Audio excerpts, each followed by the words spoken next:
आभारी हूं आदरणीय प्रधानमंत्री जी का, और माननीय वित्त मंत्री जी को मैं धन्यवाद देना चाहता हूं कि वैश्विक महामारी कोरोना के संकट से उभारने के लिए देश के हर वर्ग के कल्याण के लिए जिस प्रकार के पैकेज घोषित हुए हैं, यानी लॉकडाउन के तत्काल बाद 1,70,000 करोड़ रुपए का गरीब के लिए, गांव के लिए, किसान के लिए जो पैकेज था, उसके बाद तीसरे चरण के लॉकडाउन के समापन होने के साथ ही जो ये पैकेज 20 लाख करोड़ रुपए का आया है,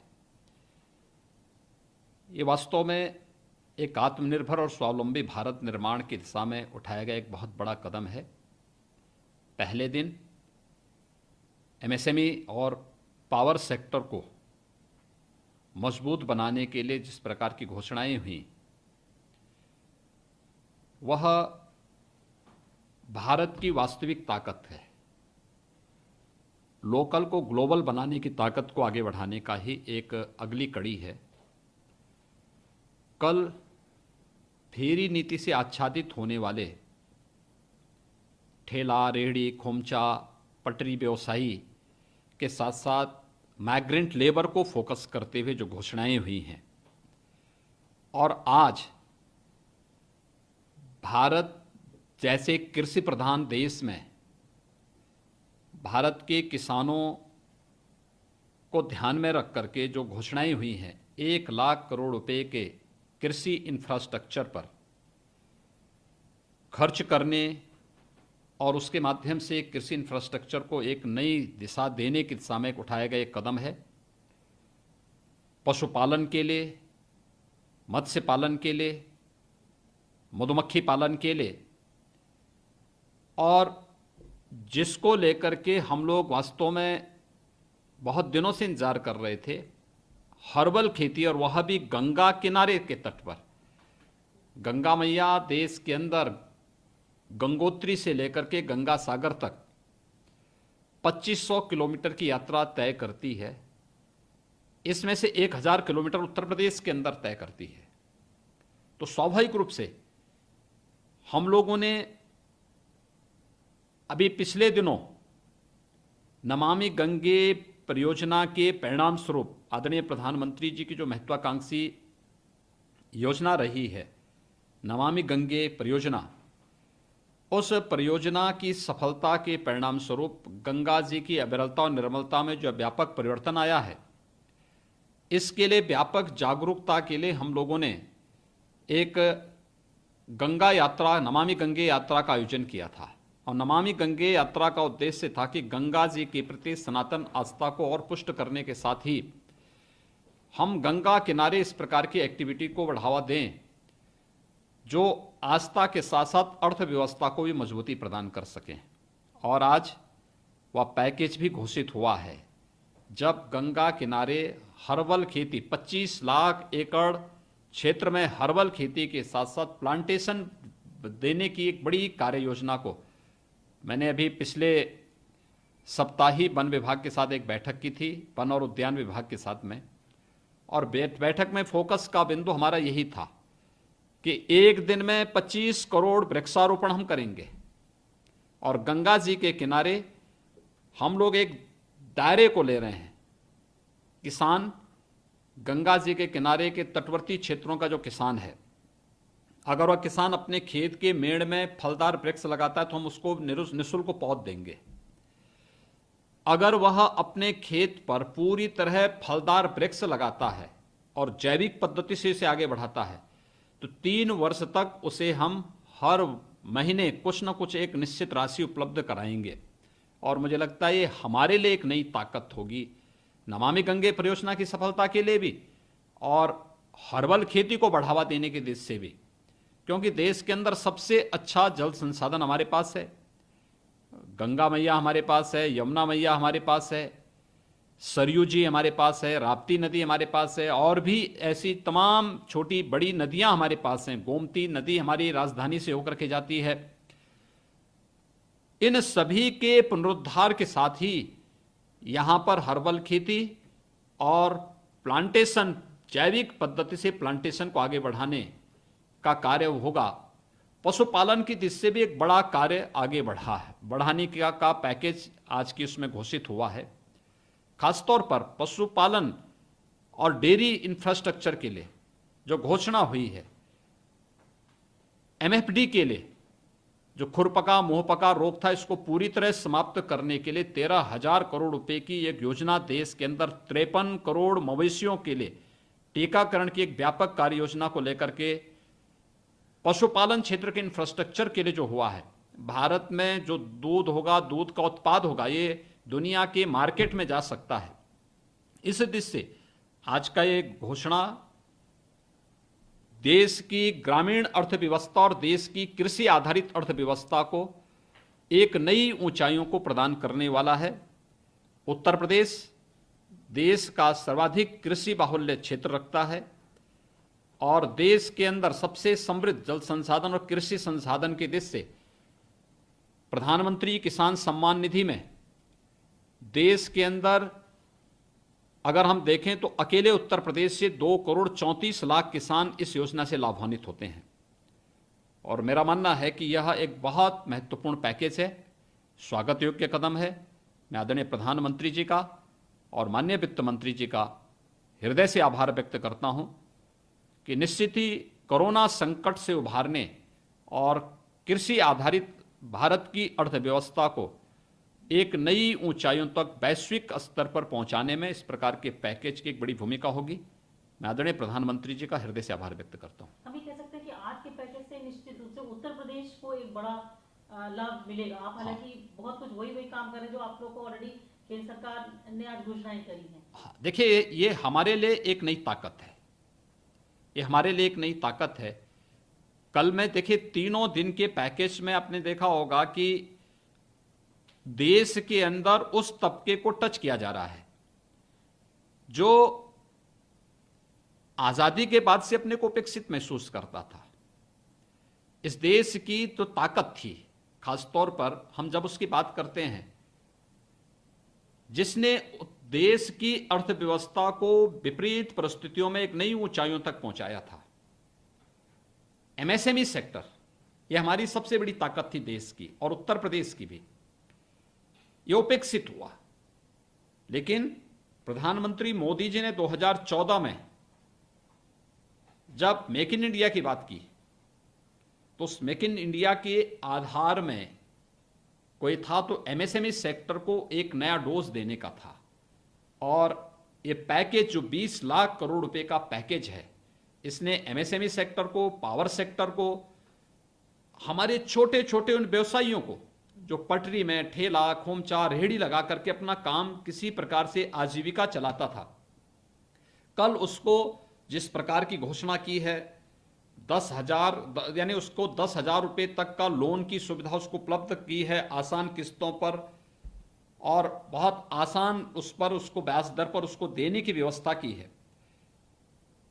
इसी प्रकार से प्रवासी मजदूरों के लिए देश के अंदर आप देख रहे होंगे कि अब तक अकेले उत्तर प्रदेश में 12-12.5 लाख से ज्यादा प्रवासी जो कामगार और श्रमिक अकेले उत्तर प्रदेश में आया है।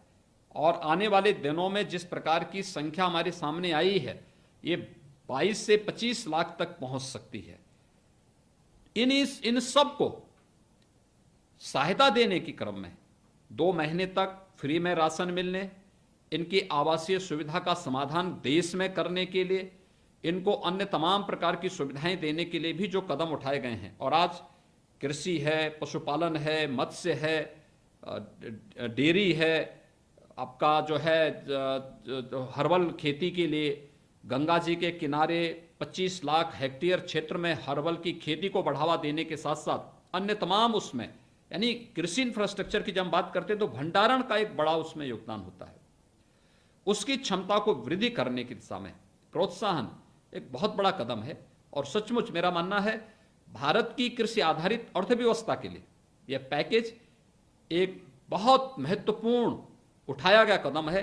यह मील का पत्थर साबित होगा भारत की अर्थव्यवस्था को, भारत को आत्मनिर्भर भारत बनाने में और एक स्वावलंबी भारत बनाने में इस पैकेज की एक बहुत बड़ी भूमिका होगी। सर, आपने बात करी प्रवासी मजदूर जो आ रहे हैं, लगातार आ रहे हैं, हम देख रहे हैं, तो जो लोग ट्रेन से आ रहे हैं या बसेस में आ रहे हैं, उनकी तो मॉनिटरिंग हो रही है, उनकी नंबरिंग भी हो रही है, और ऐसे बहुत सारे लोग हैं जो पैदल चले आ रहे हैं, साइकिल में चले आ रहे हैं, रिक्शे में चले आ रहे हैं, लगातार आ रहे हैं, तो उनकी मॉनिटरिंग कैसे करेंगे? कितना बड़ा चैलेंज है। हालांकि आपने अधिकारियों को इसके लिए निर्देशित भी किया है, लेकिन क्या कुछ जिम्मेदारी भी तय होगी इसके लिए? देखिए, मैं वास्तव में इसको लेके बहुत चिंतित हूं, और आज से नहीं मेरी चिंता है। माइग्रेंट लेबर जब से चलना प्रारंभ हुआ है, खासतौर पर जब लॉकडाउन प्रारंभ हुआ था, पहले ही चरण में 27-28 मार्च को दिल्ली से और हरियाणा से माइग्रेंट लेबर वहां से जब अपने घरों के लिए रुख किया था, हम सबके सामने एक संकट आया था। लेकिन तत्काल हमने उस समय उनके लिए व्यवस्था की। हमारे पास 10,000 उत्तर प्रदेश परिवहन निगम की बसेज हैं। हमने दिन रात इनको लगा करके उन सबको उनके घरों में होम क्वारंटाइन में पहुंचाने का कार्य किया। वह संख्या उस समय 4 लाख के आसपास थी। इसके बाद जो हमारा लॉकडाउन का दूसरा चरण चला है, उसमें कोई बहुत समस्या नहीं आई। लेकिन तीसरे चरण में अचानक अलग अलग देश के हिस्सों से मजदूरों ने अपने घरों की तरफ रुख किया, और उत्तर प्रदेश राज्य की आबादी स्वयं में बहुत बड़ी है, 23 करोड़ की आबादी हमारी है, और प्रदेश की हमारी जो आबादी है यह तो है ही हमारे सामने, हमारी एक ताकत तो है ही, लेकिन साथ साथ उत्तर प्रदेश की सीमा 7 राज्यों से मिलती है और एक नेपाल देश से भी मिलती है। अगर आप पूरब की तरफ जाएंगे, बिहार है, झारखंड है, वेस्ट बंगाल है या नॉर्थ ईस्ट है, तो उत्तर प्रदेश होकर के ही आपको जाना पड़ेगा। या अगर आपको मध्य भारत की तरफ जाना है तो भी उत्तर प्रदेश होकर के ही जाना है। दक्षिण भारत की तरफ भी जाना है तो भी उत्तर प्रदेश होकर के जाना है। और अगर पूरब से पश्चिम की तरफ जाना है तो भी उत्तर प्रदेश पड़ेगा। अगर दक्षिण से उत्तर जाना है तो भी उत्तर प्रदेश पड़ेगा। तो स्वाभाविक रूप से हमारे सामने एक चैलेंज इस रूप में आया। पहले हमारे स्वयं के जो प्रवासी कामगार और श्रमिक थे, दूसरा अन्य राज्यों के भी। इस दृष्टि से हमारे सामने एक यह बहुत बड़ी चुनौती थी, और इसी को लेकर के मैं लगातार अपील जारी कर रहा हूं। इन्हीं को ध्यान में रख करके मैंने हर राज्य के लिए एक एक नोडल अधिकारी, आईएएस और एक आईपीएस को नोडल अधिकारी के रूप में तैनात किया। हमने लगातार संबंधित राज्य सरकारों के साथ संवाद बनाया।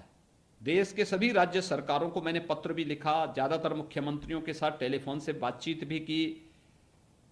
जो भी जिम्मेदार वहां पर अधिकारी हो सकते थे उन सब के साथ हमने संपर्क बनाया, संवाद बनाया, और सबसे मैंने अनुरोध किया कि उत्तर प्रदेश सरकार उत्तर प्रदेश के अंदर रहने वाले प्रत्येक कामगार और श्रमिक की सुरक्षा और उनके सम्मान के लिए हर सब कुछ करेगी।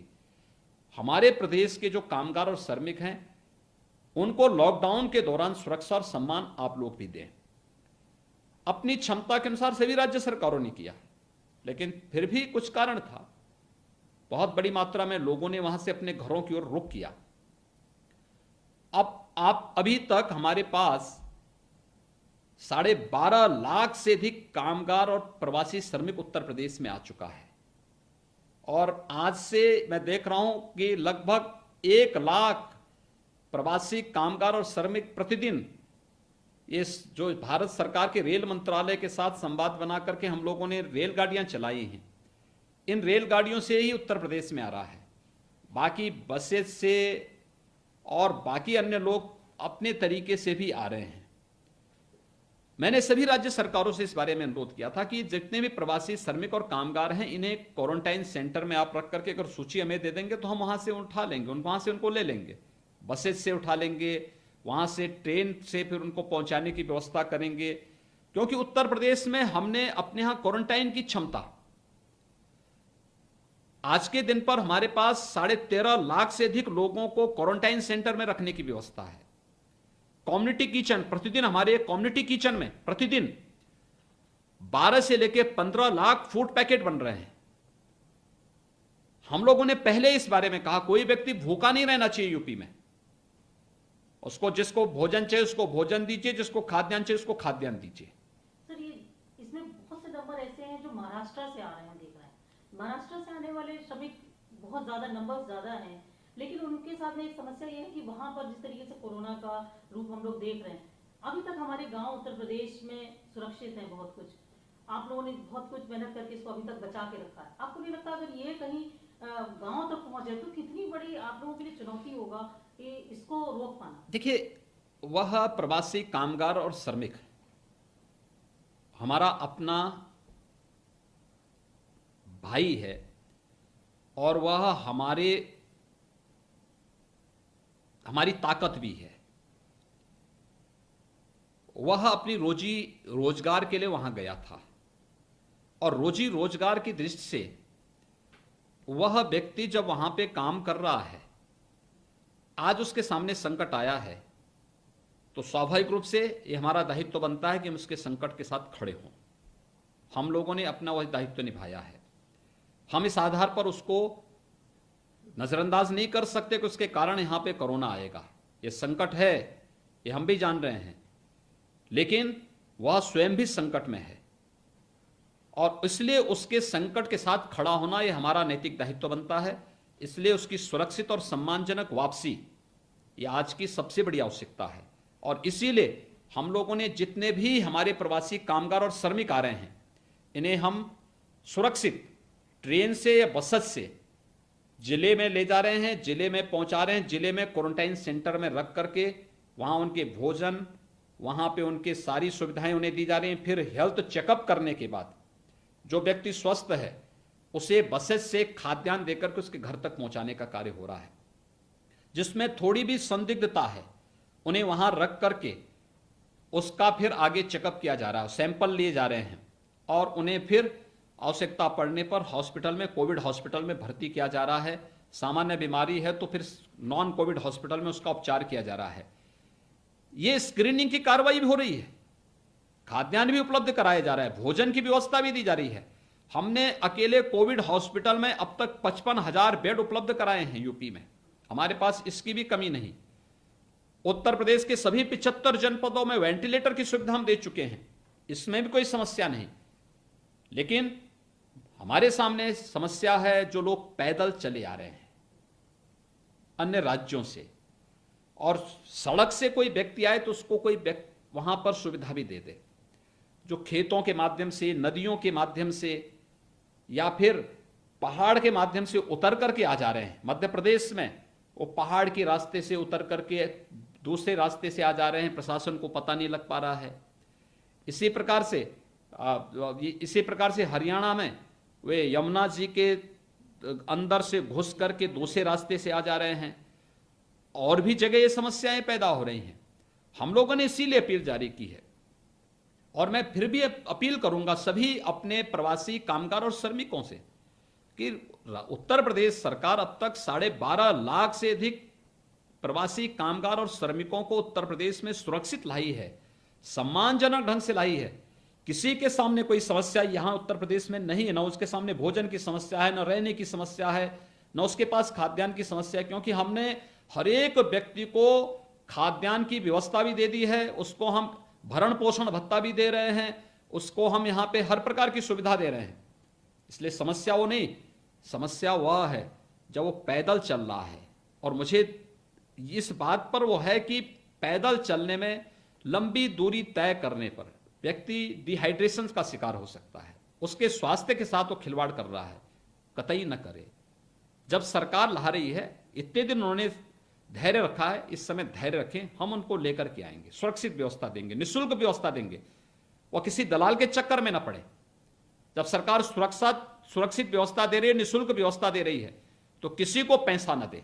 एक दूसरा, जो लोग टू व्हीलर से, साइकिल से, टू व्हीलर से, थ्री व्हीलर से या ट्रकों से भर के आ रहे हैं, पिछले 3 दिनों में ट्रक से बहुत एक्सीडेंट हुए हैं। उत्तर प्रदेश में भी, मध्य प्रदेश में भी, अन्य राज्यों में भी हुए हैं। ये बहुत दुखद लगता है।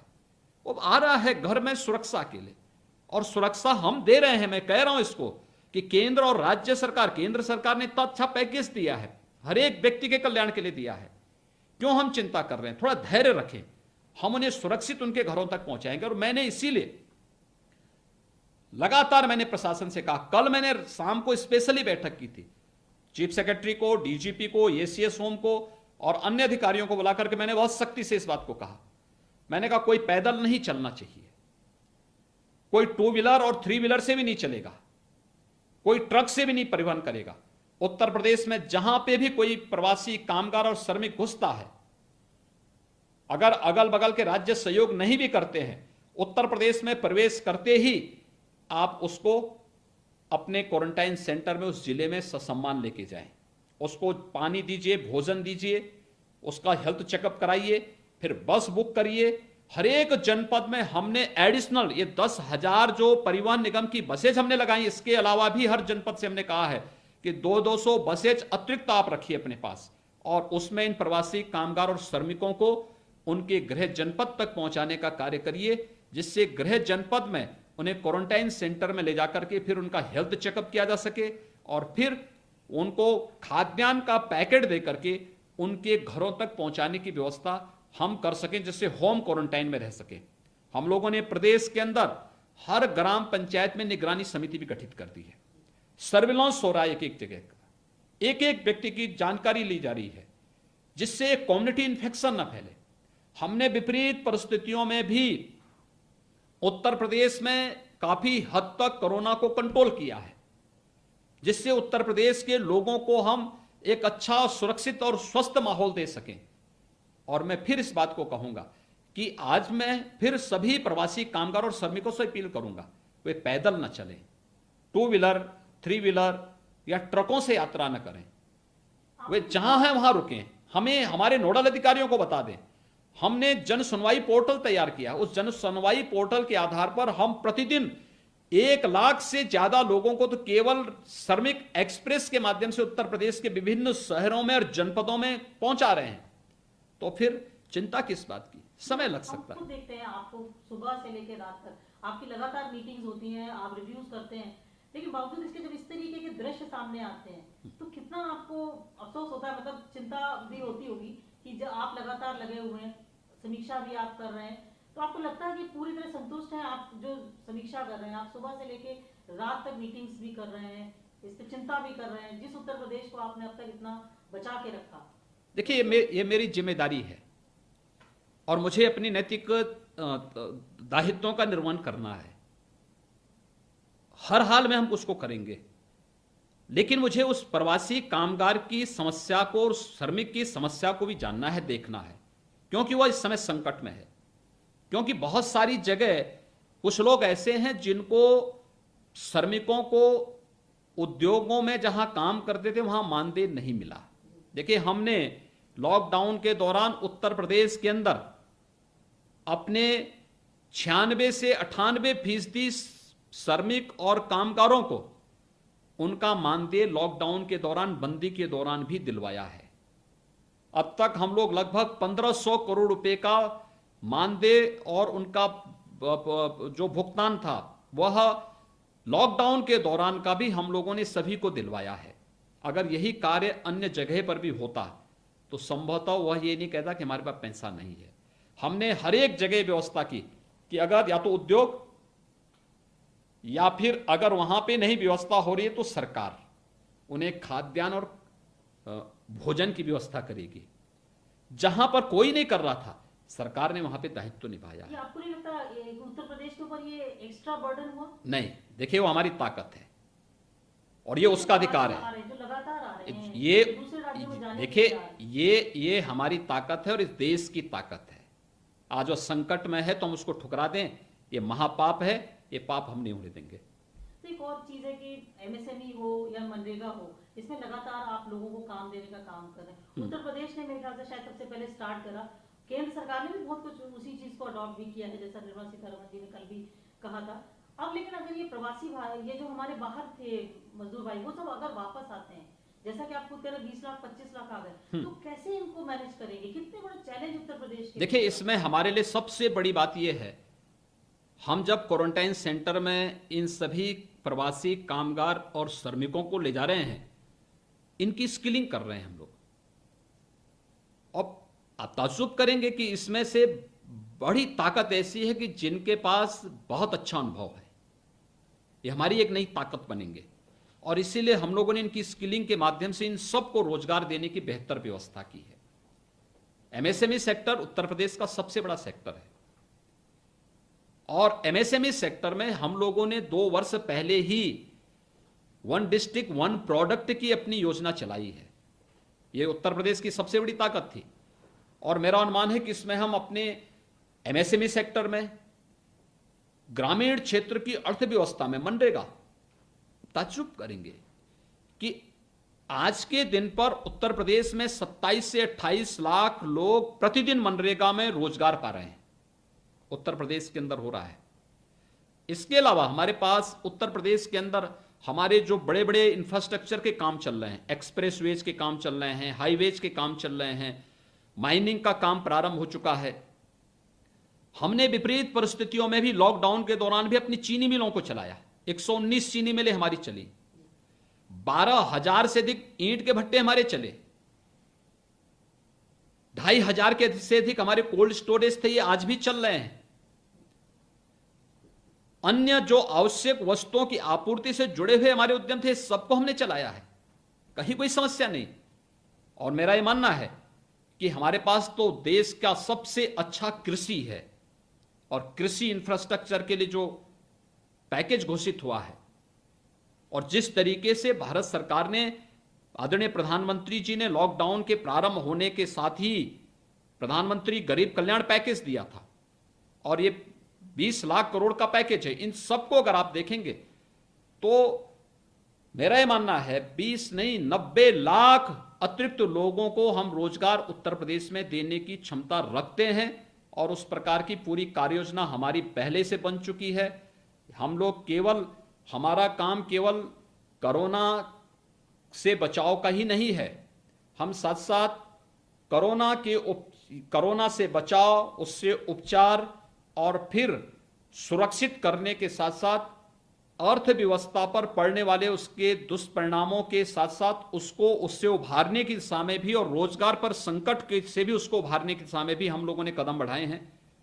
मेरा कहना है कि 20 नहीं, अगर 50 लाख भी यूपी के अंदर अतिरिक्त लोग आते हैं, सबको नौकरी और सबको रोजगार उत्तर प्रदेश सरकार देगी। हम लोगों ने इस प्रकार की अपनी कार्ययोजना तैयार की है। सर, राजस्व चूंकि पैंडेमिक ये जब शुरू हुआ, तो 2020 और 21 का जो वित्तीय वर्ष था, जो बजट पेश हुआ था, तो उसमें जो दूसरे तरीके के प्लान्स थे, अब निश्चित रूप से वो प्लान नहीं हो पाए। कैसे भरपाई हो पाएगी, कैसे पूरा कर पाएंगे? देखिए, तात्कालिक संकट हमारे सामने राजस्व का आया था, और राजस्व जितना हमारे पास आना चाहिए था अप्रैल माह में भी उतना नहीं आया, लेकिन ये तात्कालिक संकट है। इंफ्रास्ट्रक्चर का हमारा कोई काम रुकेगा नहीं। एक्सप्रेसवे पे हमारे काम प्रारंभ हो चुके हैं। पूर्वांचल एक्सप्रेसवे पे युद्ध स्तर पर काम चल रहा है, बुंदेलखंड एक्सप्रेसवे पे काम युद्ध स्तर पर प्रारंभ हो चुका है, गंगा एक्सप्रेसवे पर इस वर्ष के अंत में हम अपना काम प्रारंभ करवाएंगे। हमारे जितने भी एयर कनेक्टिविटी से जुड़े हुए उन सभी एयरपोर्ट और एयर स्ट्रिप पे कार्य हम फिर युद्ध स्तर पर अपना कार्य प्रारंभ करने जा रहे हैं। ग्रामीण अर्थव्यवस्था को नई यानी एक दिशा देने के लिए भारत सरकार ने जो पैकेज दिया है, खासतौर पर प्रधानमंत्री ग्रामीण सड़क योजना के माध्यम से, इससे भी बहुत बड़ी मात्रा में रोजगार का सृजन होने जा रहा है। मेडिकल कॉलेजेस का एक जाल उत्तर प्रदेश के अंदर बिछने जा रहा है। ये सारा कार्य उत्तर प्रदेश के अंदर यथावत चलेगा, उसके लिए हम लोगों ने व्यवस्था की है, उसमें कहीं कोई संकट नहीं आने वाला है।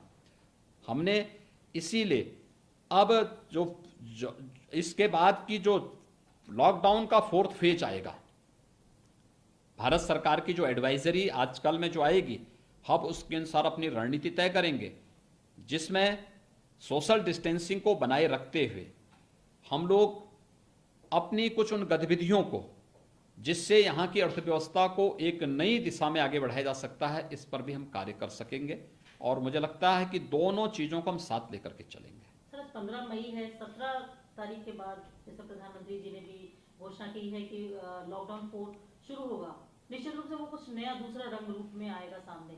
उत्तर प्रदेश से क्या आपने की तरफ से क्या प्रधानमंत्री से अपील करिए और किस तरीके का होगा, हम कह सकते हैं लॉकडाउन 4? देखिए, तो सब ये जिस बारे में बहुत जानना चाहते हैं कि लॉकडाउन 4 कैसा होगा, खासकर उत्तर प्रदेश के परिप्रेक्ष्य। देखिए, राष्ट्र के नाम अपने संबोधन में आदरणीय प्रधानमंत्री जी ने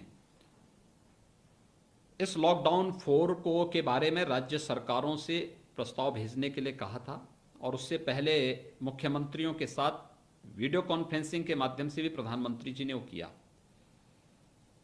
लॉकडाउन की इस पूरी अवधि में आपने देखा होगा कि 4 बार देश को संबोधित प्रधानमंत्री जी ने किया और 5 बार मुख्यमंत्रियों के साथ सीधे संवाद बनाया प्रधानमंत्री जी ने। उत्तर प्रदेश सरकार ने अपने जो भी आगे की रणनीति होनी है, इसके कुछ प्रस्ताव भारत सरकार को भेजे हैं। भारत सरकार से जो भी एडवाइजरी इस संबंध में प्राप्त होती है, उत्तर प्रदेश सरकार उसको लागू करेगी। और मेरा ये मानना है उत्तर प्रदेश के अंदर 23 करोड़ जनता को सुरक्षित माहौल देना, स्वस्थ माहौल देना, उनके रोजगार की व्यवस्था को आगे बढ़ाना और उत्तर प्रदेश के विकास को फिर से द्रुत गति से आगे बढ़ाने की पूरी कार्य योजना हमारे पास है। हम उसको लेकर के आगे चलेंगे। सर इतना कुछ कर रहे हैं सरकार, सब कुछ है, लेकिन विपक्ष कहीं ना कहीं, चाहे समाजवादी पार्टी हो, कांग्रेस हो, इवन मायावती जी, कुछ ना कुछ लगातार हर कुछ नहीं, मैं कहती हूँ शायद हर इशू पे वो लोग एक सवाल खड़ा करते हैं। विपक्ष के इस सवाल को आप कैसे देखते हैं, क्योंकि वो कहते हैं हमारा काम है सवाल उठाना। देखिए, जिन्होंने कभी अच्छा काम नहीं किया है उनसे अच्छे की उम्मीद की भी नहीं जा सकती है। ये वैश्विक महामारी है, कोरोना संकट है, पूरी दुनिया इससे त्रस्त है। दुनिया की बड़ी बड़ी ताकतें और बड़ी बड़ी महाशक्तियां, उनकी क्या स्थिति है अगर इसको विपक्ष ने कभी देख करके और उससे तुलनात्मक अध्ययन किया होता या इसको जानने का प्रयास किया होता या अपने शासन काल में भी कुछ अच्छा करने का प्रयास किया होता, तो आज जब जिसने अच्छा किया नहीं, अच्छा सोचा नहीं, उनसे अच्छे बोलने की उम्मीद आप कैसे कर सकते हैं? एक नकारात्मक सोच हमेशा नकारात्मक ही बोलता है।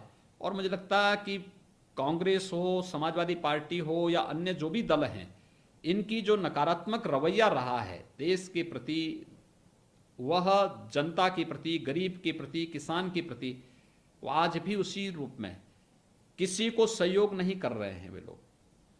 कोई भी उनका इस समय कोई भी इस प्रकार के कार्यक्रम नहीं चल रहे हैं जिसके माध्यम से कहीं जनता को राहत मिलती हो। लेकिन शासन की हर अच्छी योजना के बारे में टिप्पणी करना, गरीब कल्याणकारी योजना पर उंगली उठाना, उस पर प्रश्न खड़ा करना, ये उनकी एक सोची समझी नकारात्मक रणनीति का हिस्सा है। मुझे लगता है कि इस नकारात्मक राजनीति को जनता कभी स्वीकार नहीं करेगी।